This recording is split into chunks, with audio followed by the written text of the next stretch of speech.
السلام علیکم ورحمۃ اللہ۔ مومن کا ہتھیار سلسلہ وار دعاؤں کے سلسلے میں آج کی دعا، یہ حدیث ہے صحیح بخاری میں 6386 اور 6387، اور یہ حدیث ہے سنن ابی داود میں حدیث نمبر 2130۔ آج کا یہ سبق اور آج کی یہ دعا پیارے نبی علیہ الصلوۃ والسلام سے روایت کرتے ہیں حضرت انس بن مالک رضی اللہ تعالی عنہ اور جناب حضرت جابر بن عبداللہ رضی اللہ تعالی عنہما۔ جناب حضرت عبد الرحمن بن عوف رضی اللہ تعالی عنہ نے شادی کی، اور اسی طرح حضرت جابر بن عبداللہ رضی اللہ تعالی عنہما نے شادی کی۔ تو آپ صلی اللہ علیہ وسلم نے دولھے کو مبارکباد دی۔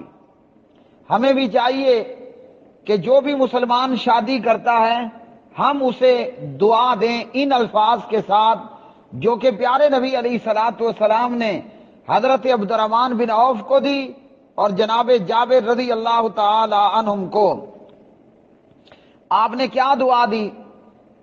بخاری کی روایت اور ابو داود کی روایت کو ملا کر یہ دعا بنتی ہے: بارک اللہ لکا وبارک علیکا وجمع بینکما فی خیر۔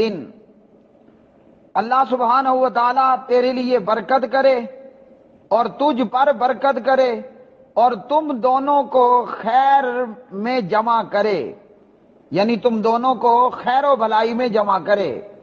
تو جو بھی کوئی مسلمان شادی کرتا ہے، دوسرے مسلمان کا کام ہے کہ اپنے بھائی کو ان الفاظ کے ساتھ دعا دے: بارک اللہ لکا وبارک علیکا وجمع بینکما فی خیر۔ اللہ سبحانہ و تعالیٰ تیرے لیے برکت کرے، تجھ پر برکت کرے اور تم دونوں کو خیر و بھلائی میں جمع کرے، یعنی یہ رشتہ، یہ تعلق اور یہ کام اللہ رب العالمین تمہارے لیے باعث سے برکت بنائے، اللہ تمہیں نیک اولاد عطا فرمائے۔ تو ہم سب کو بھی چاہیے کہ یہ دعا یاد کریں اور دولھے کو ان الفاظ کے ساتھ دعا دینی چاہیے۔ اس سے کیا ہوگا کہ وہ رشتہ بابرکت رشتہ ہوگا اور یہ تعلق اور یہ سلسلہ ان کے لیے نیک اولاد کا باعث بنے گا۔ بارک اللہ لکا وبارک علیکا وجمع بینکما فی خیر۔